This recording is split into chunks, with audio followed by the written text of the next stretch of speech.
اس مرکز میں پہلی مرتبہ حاضری کا موقع ملا ہے۔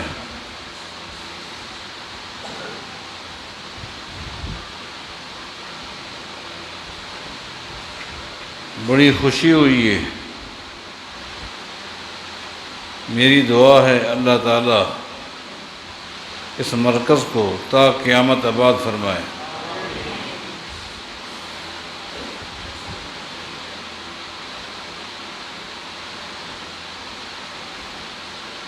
عقیدہ توحید کے عنوان پر کچھ گفتگو کرنے کے لیے مجھے حکم ملا ہے۔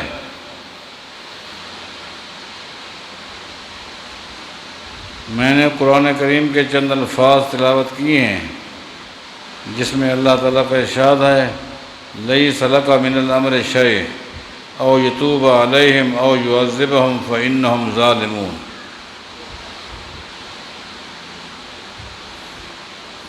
اس آیت کو سامنے رکھ کر عقیدہ توحید کے حوالے سے کچھ باتیں کرنی ہیں۔ عقیدہ توحید دین اسلام کی اساس ہے، دین اسلام کی بنیاد ہے۔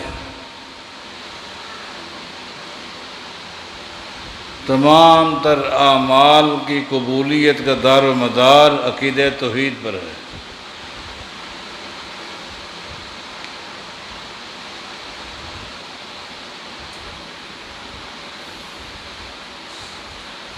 عقیدہ توحید کی سلامتی میں عمل کی سلامتی ہے۔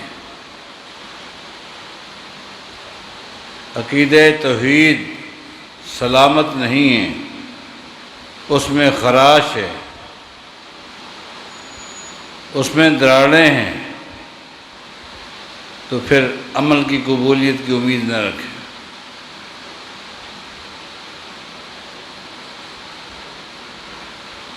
آپ دیکھیں کہ مسند احمد کی بڑی مشہور حدیث ہے،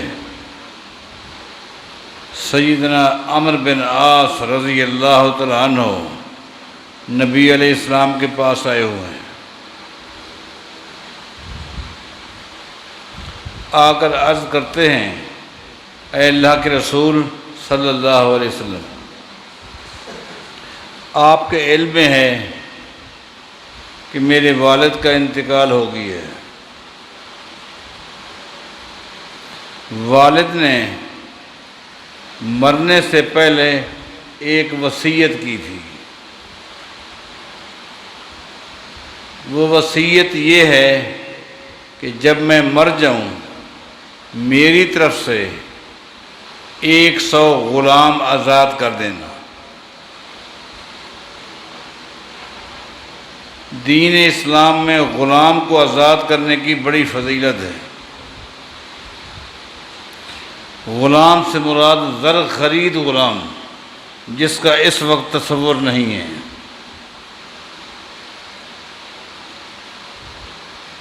نبی علیہ السلام کا فرمان ہے جو شخص ایک غلام کو بھی آزاد کر دیتا ہے، جس طرح اس غلام کے جسم کے جتنے اعضاء ہیں وہ آزاد ہو جاتے ہیں، ان کے بدلے آزاد کرنے والے کو بھی اللہ جہنم سے آزاد کر دیتا ہے۔ اللہ تعالیٰ اس شخص کو بھی جہنم سے آزاد کر دیتا ہے۔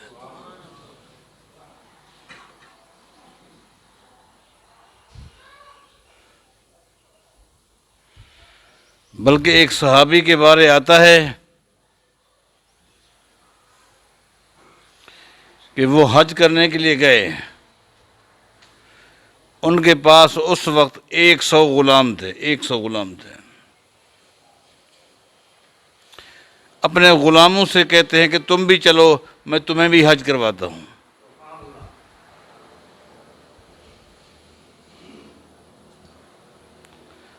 وہ گئے مینا کے میدان میں، اس کے بعد 9 ذی الحج کو عرفات کی وادی میں، جس وادی کے بارے آپ اکثر علماء سنتے رہتے ہیں،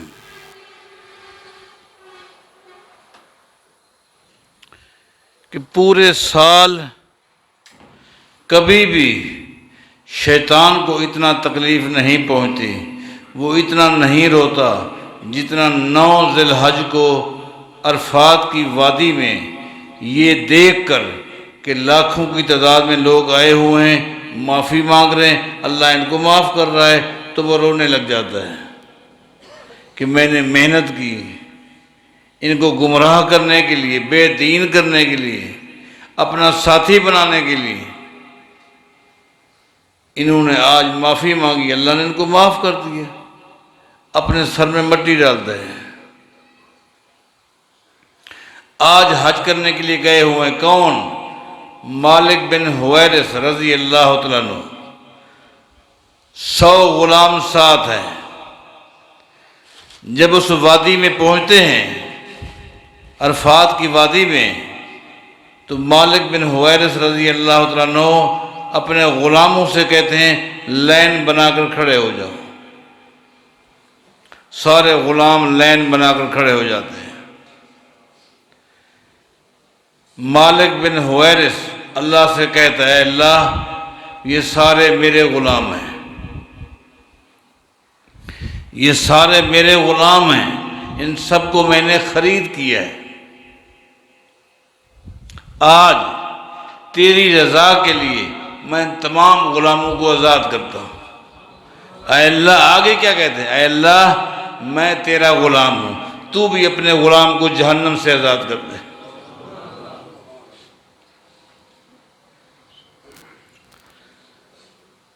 تو میں عرض کر رہا تھا کہ عمرو بن عاص نے کہا، نبی علیہ السلام کے پاس آئے اور کہا کہ والد نے یہ وصیت کی تھی کہ جب میں مر جاؤں تو میری طرف سے 100 غلام آزاد کر دینا۔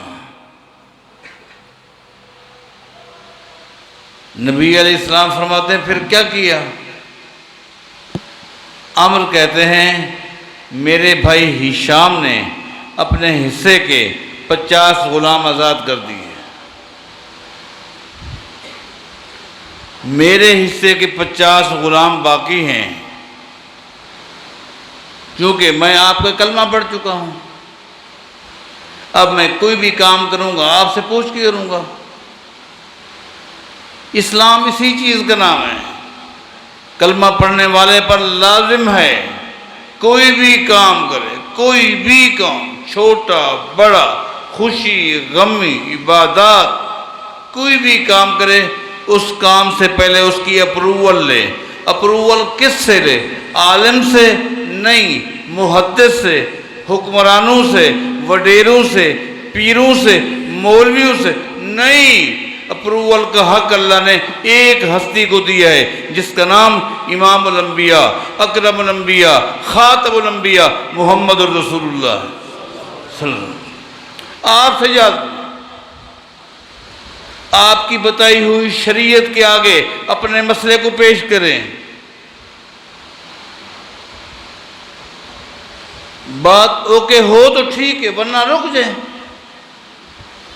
اب آپ دیکھیں کہ عمرو بن عاص، چونکہ ہشام نے کلمہ نہیں پڑھا تھا،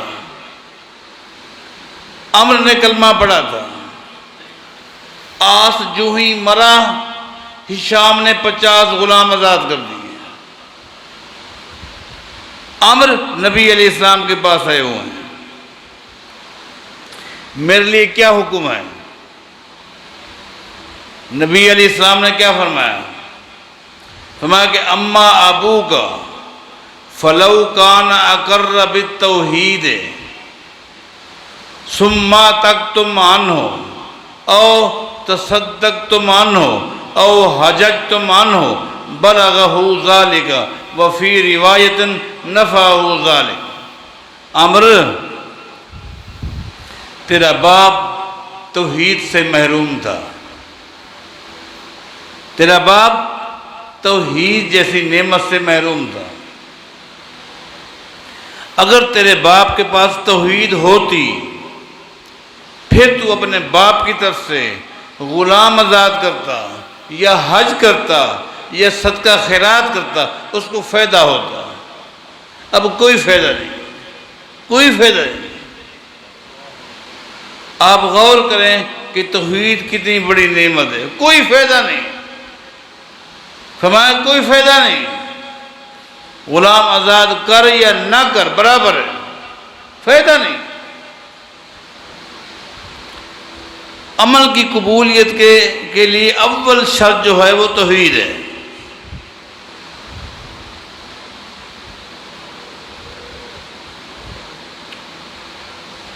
دیکھیں مسند احمد کی حدیث ہے، آپ میں سے اکثر پڑھے لکھے ہیں اور آپ میں سے بعض کا علماء سے رابطہ ہے، یہ احادیث آپ نے سنی ہیں، پڑھی ہیں۔ نبی علیہ الصلوۃ والسلام نے قربانی کا موقع آیا، جس طرح ابھی قربانی گزری ہے، آپ نے قربانی کے موقع پر 2 دمبے منگوائے، 2 دمبے منگوائے قربانی کے لیے۔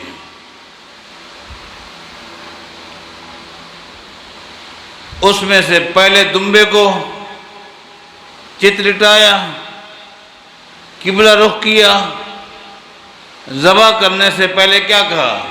اللہم ھذا عن محمد و آل محمد، اے اللہ یہ دمبا، یہ قربانی کا جانور محمد اور آل محمد کی طرف سے ہے۔ اس کے بعد ذبح کیا۔ اس کے بعد نبی علیہ السلام نے دوسرا دمبا منگوایا، اس کو بھی لٹایا، ذبح کرنے سے پہلے کیا فرمایا؟ اللہم ھذا عن امتی جمیعا لمن شہد لک بالتوحید، اے اللہ یہ دمبا میری پوری امت کی طرف سے ہے، پوری امت کی طرف سے ہے۔ پوری امت سے مراد آگے نبی علیہ السلام وضاحت فرما رہے ہیں، لمن شہد لک بالتوحید، جو آپ کی توحید کی گواہی دیتے ہیں۔ پہلی بات لمن شہد لک بالتوحید، یہ دمبا میری امت کے ان افراد کی طرف سے ہے جو تیری توحید کے گواہ ہیں۔ توحید شرط، میں بتاؤں گا کہ توحید کیا ہے، لیکن پہلے آپ نوٹ کریں شرط اول توحید ہے۔ نبی علیہ الصلوۃ والسلام کا فرمان ہے، حجر اسود کو قیامت کے دن لایا جائے گا۔ حجر اسود، جن لوگوں نے حج کیا ہے یا عمرہ کیا ہے انہوں نے دیکھا ہے، بیت اللہ کے ایک کونے میں یہ نصب ہے،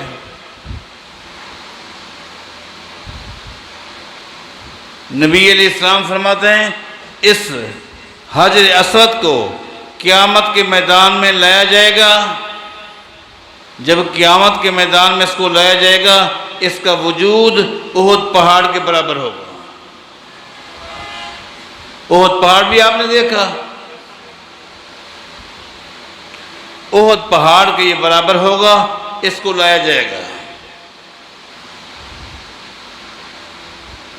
لہو عینان یبصر بہما، جب قیامت کے میدان میں احد پہاڑ کے برابر یہ حجر اسود کو لایا جائے گا، اللہ تعالیٰ اس کو قیامت کے میدان میں 2 آنکھیں دے گا، 2 آنکھیں دے گا، یبصر بہما، ان آنکھوں سے یہ دیکھے گا، وَلَهُ لِسَانٌ يَنْطِقُ بِهِ، اللہ تعالیٰ اس کو زبان بھی دے گا، یہ گفتگو بھی کرے گا۔ اللہ تعالیٰ اس کو صلاحیت دے گا، قیامت کے میدان میں صلاحیت دے گا۔ بصیرت یہ اللہ کی نعمت ہے۔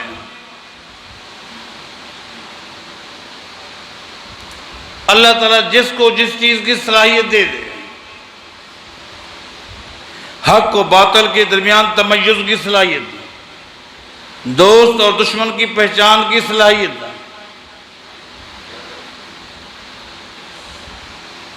یہ ایک نعمت ہے۔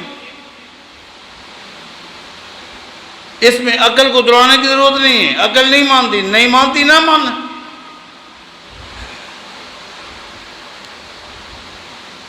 اللہ تعالیٰ صلاحیتیں دیتا ہے.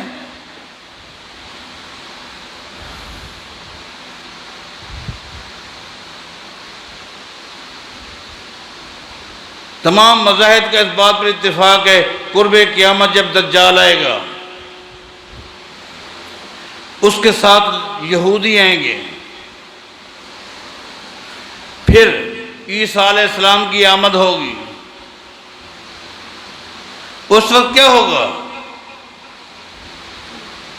یہودی درختوں کے پیچھے، پہاڑوں کے پیچھے، پتھروں کے پیچھے، جھاڑیوں کے پیچھے چھپیں گے. حدیث میں آتا ہے جس چیز کے پیچھے یہ یہودی چھپے گا وہی چیز، چاہے وہ پتھر ہو چاہے وہ درخت ہو، مسلمان کو آواز لگائے گا، یا مسلم تعال ھذا یہودی خلفی فاقتلو.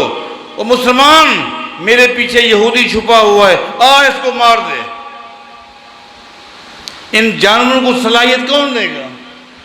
عقل تو نہیں مانتی. ایک پتھر کیسے فرق کرے گا یہ مسلمان ہے یہ کافر ہے؟ یہ صلاحیت کون دیتا ہے؟ عقل کو معیار بناتے ہو. جس نے عقل کو معیار بنایا وہ تو گمراہ ہو گیا.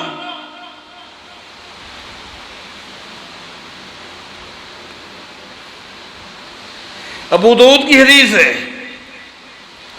نبی علیہ الصلوۃ والسلام ایک انصاری کے باغ میں گئے. ابو داؤد کی صحیح حدیث ہے. وہاں لوگ تھے، ایک طرف ایک اونٹ کھڑا تھا. اونٹ نے جس وقت نبی علیہ السلام کو دیکھا زاروں قطع رونے لگی. حتیٰ ذرفت عینا، نبی علیہ السلام کے صحابی تھے، وہ کہتے ہیں دونوں طرف سے میں نے دیکھا اونٹ کے آنسو بہہ رہے، اور نبی علیہ السلام کے سامنے سر جھکا کر کھڑا ہو گیا. نبی علیہ السلام من رب ھذا الجبل، او لوگو اس اونٹ کا مالک کون ہے؟ جی میں ہوں. یہ اونٹ مجھے میرے پاس شکایت کر رہا ہے کہ تو اس سے کام زیادہ لیتا ہے، اس کو پیٹ بھر کے اس کو غذا نہیں دیتے. اس اونٹ کو کس نے بتایا کہ یہ محمد رسول اللہ ہے؟ اپنا مسئلہ ان کے آگے دیکھو. لوگ تو آ رہے تھے جا رہے تھے نا، وہ تو کھڑا تھا، وہ تو کھڑا تھا اونٹ. لوگ باغ میں آ بھی رہے تھے جا بھی رہے تھے. یہ بصیرت اس اونٹ کو کس نے دی؟ عقیدہ بناؤ. نہیں، اللہ نے بتایا کہ یہ کون ہے، اپنا مسئلہ ان کے آگے رکھو.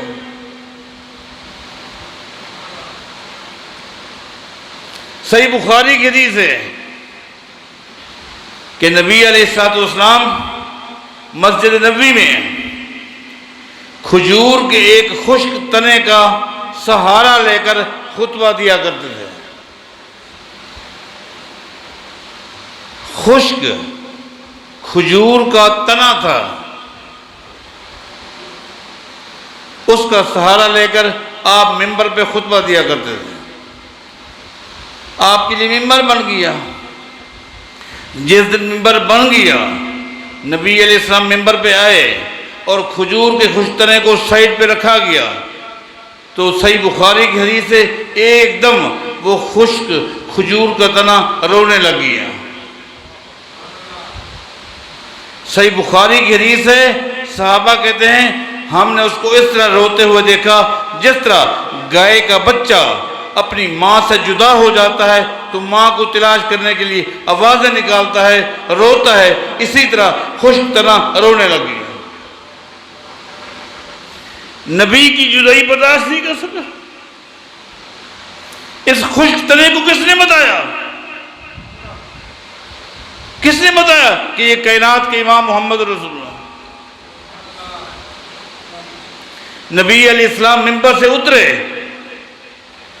اور اس تنے کو اپنے سینے کے ساتھ لگا لیا تو وہ ہچکیاں بند کر آہستہ آہستہ آہستہ اس نے رونا بند کر دیا.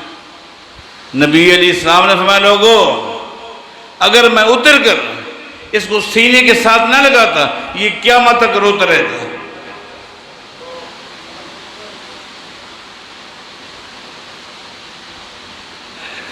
واپس آئیے، مجھے یاد ہے کہ ہم نے بات کہاں سے شروع کی تھی۔ حجر اسود کو لایا جائے گا قیامت کے میدان میں، اس کی آنکھیں ہوں گی، یہ دیکھے گا، اس کی زبان ہوگی، بولے گا، اللہ تعالیٰ اس کو بصیرت دے گا، بصیرت دے گا۔ اس بصیرت کا کیا ہوگا؟ یشہد لمن استلمہ بالحق وفی روایت بالتوحید، کیونکہ توحید ہی حق ہے۔ اگرچہ ایک روایت میں قدر کلام ہے لیکن دوسری اس کی مؤید ہے۔ قیامت کے میدان میں یہ حجر اسود راؤنڈ لگائے گا، ہر اس بندے کو پکڑے گا، ہر اس بندے کو پکڑے گا جس نے ایک مرتبہ بھی دنیا میں اس کا بوسہ لیا ہوگا، اس حالت میں کہ جب اس میں توحید ہوگی، ورنہ اس کے بوسے تو ابو جہل بھی لیتا رہا۔ توحید کی حالت میں جس نے اس کا بوسہ لیا ہوگا اس کو پکڑ کر اللہ کے پاس جائے گا، اللہ سے کہے گا اللہ جب اس نے میرا بوسہ لیا تھا مجھے عزت دی تھی، بوسہ لینا عزت ہے، اس نے مجھے عزت دی تھی، اس وقت اس میں توحید تھی، اگر اسی حالت میں یہ مرا ہے تو باقی گناہ معاف کر دے، اس کو معاف کر دے۔ توحید یہ شرط ہے، اللہ ہم سب کو نصیب فرمائے۔ عمل کی قبولیت کے لیے شرط اول توحید ہے۔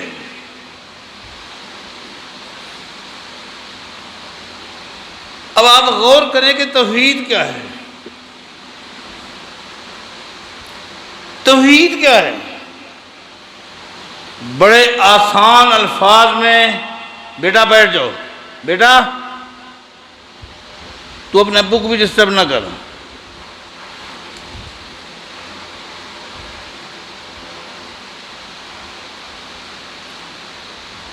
توحید کو سمجھے آسان لفظوں میں۔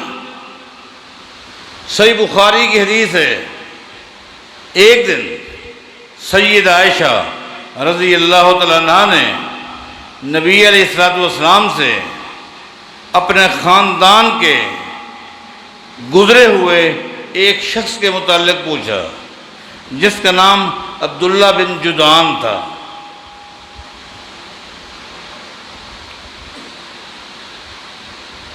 یہ بہت بڑا سخی تھا، بہت بڑا سخی تھا۔ عبداللہ بن جدعان بہت بڑا سخی تھا، اتنا بڑا سخی تھا کہ ہر سال جو لوگ حج کرنے کے لیے آتے تھے نا، ہر سال تو مینا کے میدان میں حاجیوں کو کھانا کھلاتا تھا۔ ہر سال ایک حدیث میں آتا ہے ہر سال 1000 اونٹ حاجیوں کو کھانا کھلانے کے لیے ذبح کرتا تھا۔ اب آپ ضرب لگانا ایک اونٹ کتنے کا آتا ہے؟ ہر سال 1000 اونٹ حج کے موقع پر ذبح کرتا تھا حاجیوں کو کھانا کھلانے کے لیے۔ قیمتی سے قیمتی عربی جوڑے حاجیوں میں تقسیم کرتا تھا۔ پورا سال اس کی سخاوت کا عالم یہ تھا۔ مسند احمد میں آتا ہے، نبی علیہ السلام فرماتے ہیں عبداللہ بن جدعان نے غریبوں کے لیے، مسکینوں کے لیے، مسافروں کے لیے کھانے کا اہتمام یوں کیا تھا، اس نے ایک بہت بڑی کئی لوہار جمع کر کے ایک بہت بڑی دیگ بنائی تھی، بہت بڑی دیگ تھی، اور 24 گھنٹے اس دیگ میں کھانا رہتا تھا۔ اعلان تھا جس کے گھر میں سالن نہ پکے لے جائے، غریب ہے لے جائے، یتیم ہے لے جائے، مسافر ہے لے جائے۔ دیگ اتنی بڑی تھی، اس دیگ سے سالن لینے کے لیے سیڑھیاں تھیں، سیڑھیوں پہ چڑھ کر بندوں پر جاتا تھا۔ مسند احمد کی حدیث ہے، نبی علیہ السلام فرماتے ہیں بچپن میں ہم نے خود عبداللہ بن جدعان کی وہ دیگ دیکھی تھی۔ نبی علیہ السلام فرماتے ہیں ہم نے دیکھی تھی بچپن میں، ہم لوگ جب بکریاں چراتے تھے اور دھوپ ہوتی اور دوپہر کا وقت ہوتا تو دھوپ اور دوپہر کے وقت گرمی میں ہم عبداللہ بن جدعان کی دیگ کے سائے کے نیچے بیٹھے رہتے تھے، وہاں ہم بیٹھے رہتے تھے۔ دور جاہلیت میں اس شخص کا انتقال ہوا، سخی بہت بڑا تھا۔ سیدہ عائشہ نے اس کے متعلق نبی علیہ السلام سے پوچھا کہ ہمارے خاندان کا یہ بہت بڑا سخی گزرا ہے، اتنی بڑی سخاوت اس نے کی۔ اتنا بتا دیں قیامت کے دن عبداللہ بن جدعان کو اس کی سخاوت فائدہ دے گی کہ نہیں دے گی؟ سوال یہ تھا۔ ایک حدیث میں آتا ہے کہ زمین پر ایک تنکا پڑا تھا، تنکا۔ نبی علیہ السلام نے وہ تنکا اٹھایا اور سید عائشہ سے فرمایا یہ تنکا دیکھا ہے؟ جی ہاں۔ فرمایا قیامت کے دن عبداللہ بن جدعان کی سخاوت اس کو اس تنکے کے برابر بھی فائدہ نہیں دے گی۔ اللہ کے نبی اس کی کیا وجہ ہے؟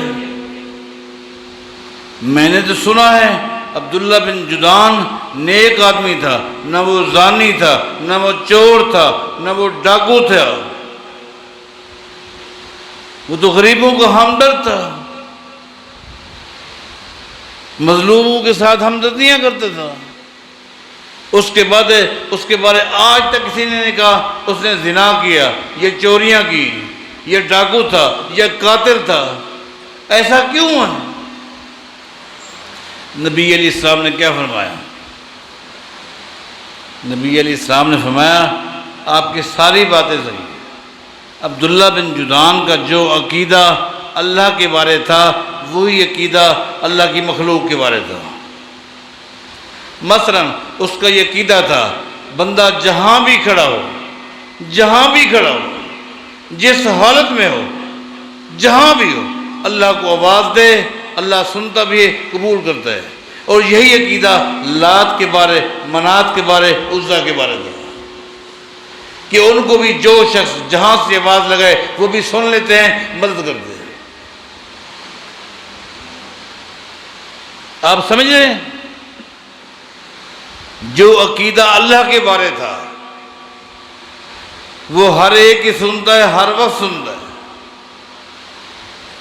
مخلوق کے بارے کچھ اشخاص کا انتخاب کیا ہوا تھا عبداللہ بن جدعان نے، لات کا، منات کا، عزا کا۔ ان کو بھی جب آواز لگائی جائے یہ بھی سن لیتے ہیں، یہ بھی مدد کرتے ہیں۔ گویا جو صفت اللہ کی ہیں، جبکہ اللہ تعالیٰ تو وحدہ لا شریک ہے، اپنی ذات میں بھی لا شریک، اپنی صفات میں بھی لا شریک۔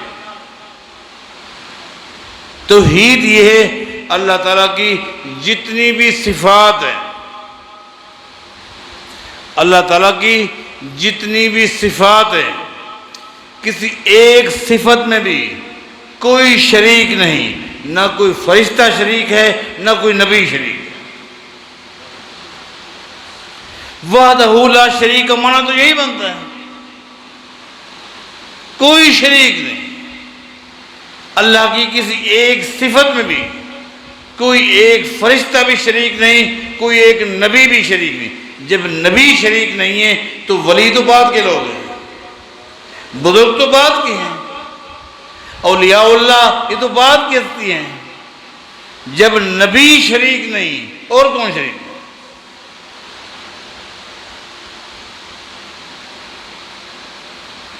جبکہ خالق اور مخلوق کے درمیان فرق ہونا چاہیے۔ وہ فرق کیا ہونا چاہیے؟ وہ یہ ہے، مخلوق کے سننے کی ایک حد ہے، دیکھنے کی بھی ایک حد ہے۔ اس حد کو جو کراس کر جائے وہ نہ سن سکتے ہیں نہ دیکھ سکتے ہیں۔ اللہ کے نہ دیکھنے کی حد ہے نہ سننے کی حد ہے۔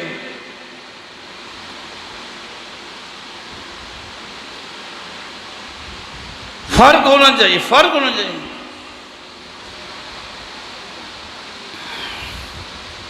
سید عائشہ فرماتی ہیں نبی علیہ السلام میرے گھر میں تھے، میری باری تھی، اچانک ایک عورت اندر آئی، خولہ اس کا نام تھا۔ وہ آئی اور نبی علیہ السلام کے سامنے بیٹھ گئی۔ میں گھر میں تھی، لیکن وہ اتنا آہستہ آہستہ نبی علیہ السلام سے گفتگو کرتی رہی، حالانکہ میں تو گھر میں تھی، لیکن میں ایک لفظ بھی نہ سن سکی کہ وہ کیا کہہ رہی۔ نبی علیہ السلام بھی آہستہ آہستہ اس کو جواب دیتے رہے، میں یہ بھی نہ سن سکی کہ اللہ کے نبی نے اس کو کیا جواب دیا۔ اس کا مطلب سید عائشہ مخلوق ہے، وہ اتنا آہستہ بات تھی، سید عائشہ نہیں سن سکی، تھوڑا فاصلے پر تھی گھر میں۔ ایک حد ہے مخلوق کی۔ سید عائشہ حالانکہ ولیہ ہیں، متقی ہیں، صدیقہ ہیں، محدثہ ہیں، کیا مقام ہے سید عائشہ کا، کیا عظمت ہے، لیکن ہیں مخلوق، نہیں سن سکی۔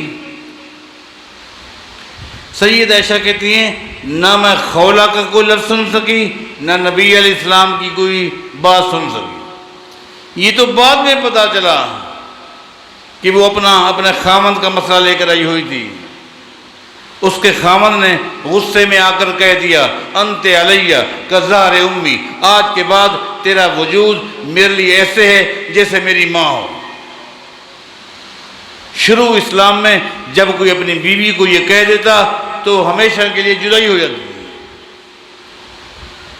یہ تو بعد میں پتہ چلا کہ وہ نبی علیہ السلام کے پاس آئی اور آ کے کہنے لگی، اب میں بڑھاپے کو لے کر کہاں جاؤں، میرے خاوند نے غصے میں آ کر مجھے کہہ دیا ہے، اب میں کہاں جاؤں، مہربانی کریں، کچھ قانون میں نرمی برتیں، کچھ تخفیف ہونی چاہیے۔ بعد میں پتہ چلا کہ نبی علیہ السلام نے اس کو کہہ دیا۔ یہ اللہ کا قانون ہے، اس قانون میں ذرے کے برابر تبدیلی کا حق اللہ نے محمد کو نہیں دیا صلی اللہ علیہ وسلم۔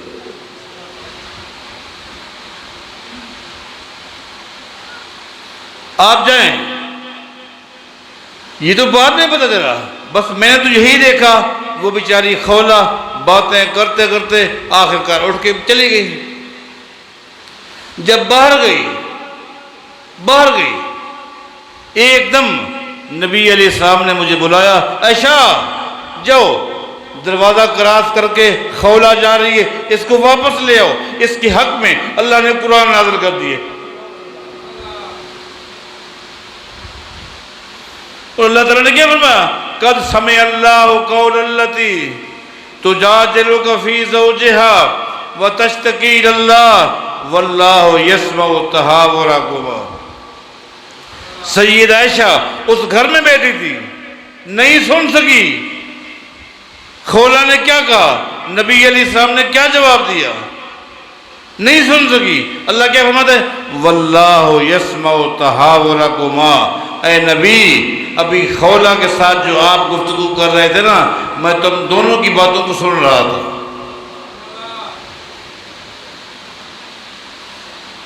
اللہ کے دیکھنے کی سننے کی کوئی حد نہیں، عقیدہ نہیں۔ ان النملۃ الدباء السوداء، صحیح بخاری کی حدیث ہے، نبی علیہ السلام فرماتے ہیں، لوگو اگر کالی سیاہ رات ہو، کالی سیاہ رات ہو اور پتھر پڑا ہو، پتھر کا رنگ بھی کالا ہو، چیونٹی کا رنگ بھی کالا ہو، کالی سیاہ رات میں کالے پتھر پر جب کالی چیونٹی چلتی ہے، اللہ اس کو عرش سے دیکھتا بھی ہے، اس کے چلنے کی راہ کو سنتا بھی ہے۔ یہ خالق ہے۔ خالق اور مخلوق کے درمیان فرق ہے۔ خالق کی دیکھنے کی حد ہے نہیں، سننے کی حد ہے نہیں، یہ حدیں ہیں مخلوق کے لیے۔ اگر مخلوق میں سے کسی فرشتے کے بارے، کسی نبی کے بارے، کسی ولی کے بارے، کسی بزرگ کے بارے آپ نے عقیدہ بنا لیا کہ اس کو بھی جہاں سے آواز لگاؤ وہ بھی سن بھی لیتا ہے اور قبول بھی کرتا ہے، اسی کا نام شرک ہے۔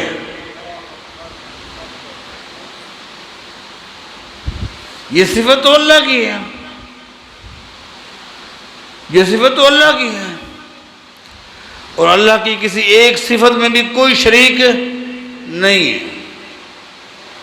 آپ اندازہ لگائیں، جو آیت میں نے پڑھی تھی آپ کو پتہ یہ کب نازل ہوئی؟ جنگ احد کا واقعہ آپ علماء کرام سے سنتے رہتے ہیں۔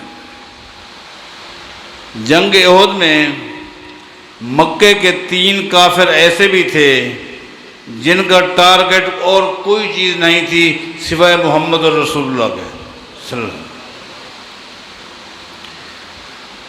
ان 3 کافروں کا نام کیا ہے؟ صفوان، سہیل، حارث۔ یہ 3 کافر تھے، ان کا احد کے میدان میں کوئی ٹارگٹ نہیں تھا، کوئی صحابی بھی ان کے سامنے سے گزرتا کچھ نہیں کہتے تھے۔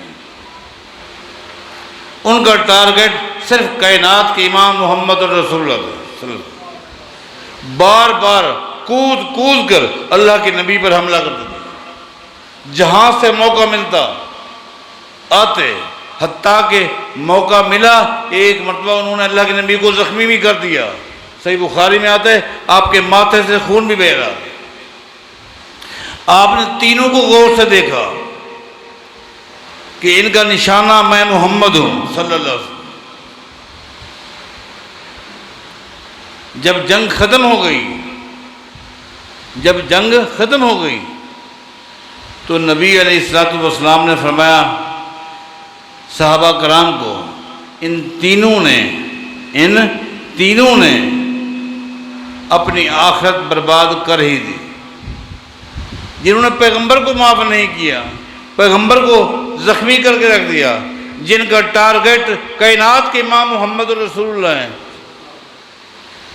انہوں نے تو اپنی آخرت برباد کر ہی دی۔ ان کی آخرت کا ستیہ ناش تو ہوئے گی۔ یہ جملے نبی علیہ السلام نے کہے، اللہ نے فوراً یہ آیت نازل کر دی، لیس لک من الامر شیء او یتوب علیہم او یعذبہم فانہم ظالمون۔ اے میرے پیغمبر، ہمارے کسی بھی معاملے میں آپ کا ذرے کے برابر بھی کوئی اختیار نہیں ہے۔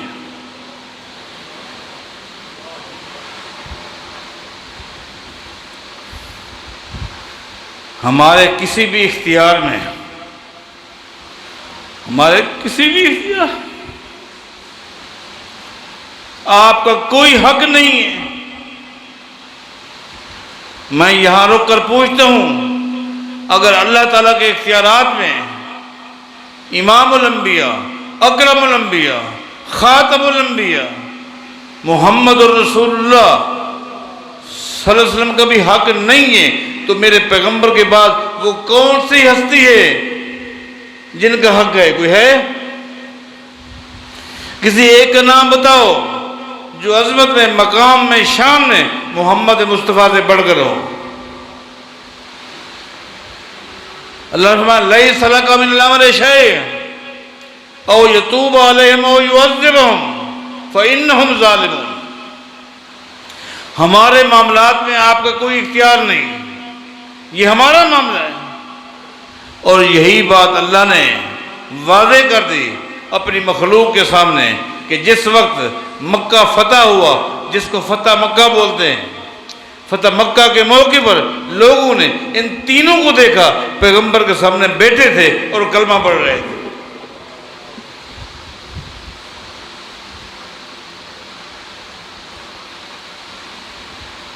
تینوں کلمہ پڑھ کے مسلمان ہو گئے۔ اور پھر ان تینوں کی زندگی میں جو انقلاب آیا، آپ ذرا پڑھ کے دیکھیں۔ اللہ نے کیا فرمایا؟ لیس لک من الامر شیء، ہمارے اختیارات میں آپ کا کوئی حق نہیں ہے، یہ توحید ہے۔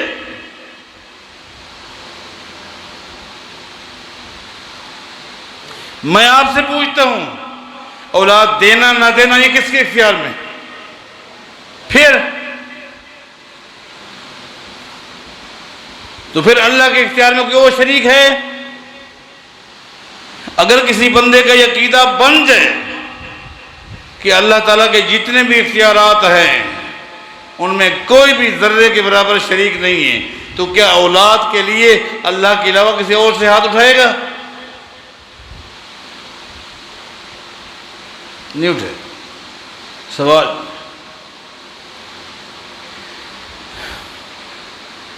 ایک دن مجلس لگی ہوئی تھی، صحیح بخاری کی حدیث ہے، نبی علیہ السلام نے فرمایا من یضمن لی واحدہ اضمن لہ الجنہ، کوئی ہے جو میرے ساتھ ایک وعدہ کرے، اس کے بدلے اس کے ساتھ میں محمد جنت کا وعدہ کرتا ہوں۔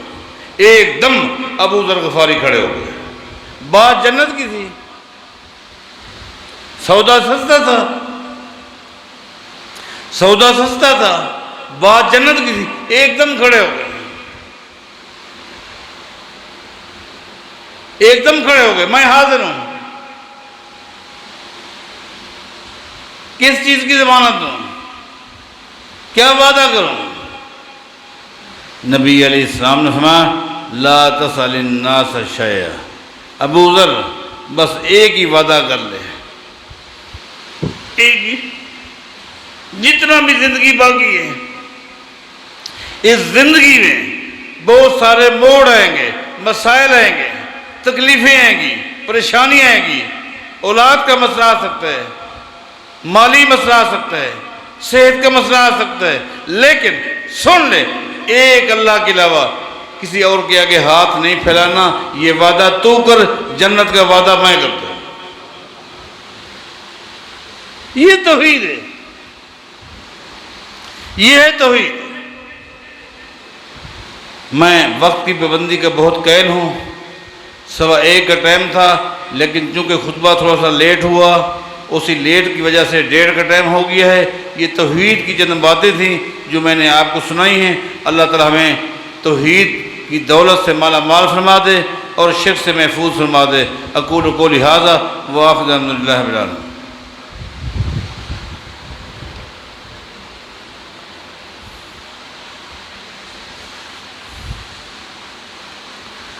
ان الحمد للہ نحمدہ ونستعینہ ونستغفرہ ونعوذ باللہ من شرور انفسنا وسیئات اعمالنا، من یہدہ اللہ فلا مضل لہ ومن یضلل فلا ہادی لہ، واشہد ان لا الہ الا اللہ وحدہ لا شریک لہ، واشہد ان محمدا عبدہ ورسولہ، اما بعد فإن خیر الحدیث کتاب اللہ وخیر الہدی ہدی محمد صلی اللہ علیہ وسلم، وشر الامور محدثاتها وکل محدثۃ بدعۃ وکل بدعۃ ضلالہ وکل ضلالۃ فی النار۔ اے اللہ تو ہم پہ رحم فرما، اے اللہ تو ہم پہ رحم فرما، اے اللہ تو ہم پہ رحم فرما، ہر طرح کی آفات سے ہماری حفاظت فرما دے۔ اے اللہ ہم سے راضی ہو جائے، اے اللہ ہم سے راضی ہو جائے۔ اے اللہ ہمارے جتنے بھائی، جتنی ہماری دینی بہنیں جو بھی ایمان پر اسلام پر فوت ہو گئے ہیں، اے اللہ انہیں معاف فرما دے، اے اللہ انہیں قبر کے عذاب سے بچا، جہنم کی آگ سے بچا۔ جو بیمار ہیں ان کو صحت عطا فرما، جو پریشان حال ہیں ان کی پریشانیاں دور فرما، عالمی سطح پر مسلمانوں پہ رحم فرما۔ اے اللہ اس وقت پوری دنیا کا کفر متحد ہو چکا ہے، اسلام کو، اہل اسلام کو مٹانے کے لیے اس کفر کے مقابلے میں اہل اسلام کو بھی اتحاد نصیب فرما۔ اے اللہ ہمارے جو آپس کے اختلافات ہیں، جو رنجشیں ہیں، دور فرما دے۔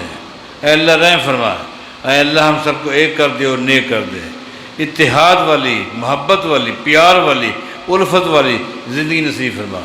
اے اللہ تمام کو عقیدہ توحید نصیب فرما، شرک سے بچا، نبی علیہ السلام کی سنت نصیب فرما، بدعات سے بچا، خرافات سے بچا۔